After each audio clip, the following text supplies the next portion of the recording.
Story hub کے معزز ناظرین و سامعین، السلام علیکم۔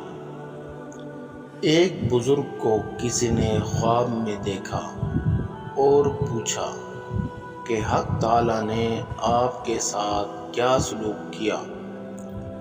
بزرگ نے جواب دیا کہ جو کچھ میں نے خالص راہ خدا میں کیا تھا اسے نیکیوں کے پلڑے میں پایا، اور جو عمل اخلاص سے خالی تھا اسے یا تو گناہوں کے پلڑے میں پایا یا کہیں بھی نہ دیکھا۔ چنانچہ انار کا ایک دانہ جو ایک مرتبہ میں نے راہ میں پڑا دیکھ کر اٹھا لیا تھا، نیکیوں کے پلڑے میں پڑا ہوا دیکھا، اور ایک بلی جو میرے گھر میں مر گئی تھی وہ بھی اسی پلڑے میں دھری تھی، اور ایک ریشمی دھاگا جو میں نے اپنی ٹوپی میں ٹانک لیا تھا گناہوں کے پلڑے میں دیکھا ہوا پایا۔ لیکن مجھے یہ دیکھ کر حیرت ہوئی کہ میرا گدھا جس کی قیمت 100 دینار تھی وہ بھی بلی کی طرح میرے گھر میں ہی مرا تھا، مجھے نیکیوں کے پلڑے میں دکھائی نہ دیا۔ آخر میں نے خدا سے پوچھ لیا کہ اے سبحانہ و تعالی، بلی تو نیکیوں کے پلڑے میں ہو اور گدھا کہیں بھی نہ ہو۔ ارشاد ہوا، جہاں تو نے بھیجا تھا وہیں پہنچ گیا۔ یاد ہے کہ تو نے اس کے مرنے پر کہا تھا لعنت اللہ، اور تو اس کی جگہ فی سبیل اللہ کہہ دیتا تو آج اسے بھی نیکیوں کے پلڑے میں دیکھتا۔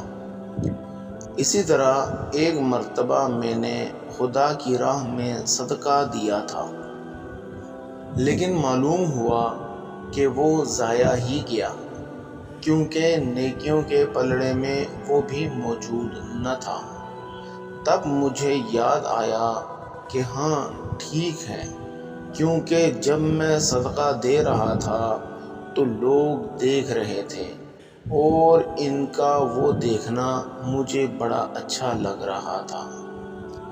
یہ باتیں سفیان ثوری رحمۃ اللہ علیہ نے سنی تو فرمایا، یہ تو دولت گراں مایہ ہے جو اس کے ہاتھ آئی، یعنی کہ اسے نقصان یا فائدہ نہ پہنچا۔ مصیبت کا وبال۔ گناہ کمبخت نہایت ہی بری چیز ہے اور مہلک چیز ہے، اس سے بچنے کی سخت ضرورت ہے۔ وہ وقت اور گھڑی بند ہے بندے کے واسطے نہایت ہی مبغوض اور منحوس ہے، جس میں یہ اپنے خدا کا نافرمان ہوتا ہے۔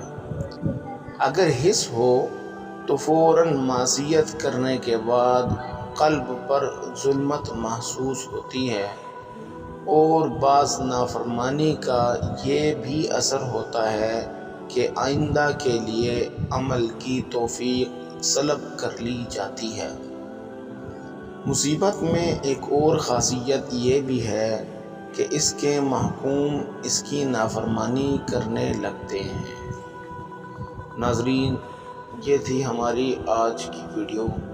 اگر آپ کو ہماری ویڈیو پسند آئے تو اسے لائک کریں، شیئر کریں، اور چینل کو سبسکرائب کرنا مت بھولیے گا تاکہ ہر نئی آنے والی کہانی کا نوٹیفیکیشن آپ کو بر وقت مل سکے۔ شکریہ۔ السلام علیکم۔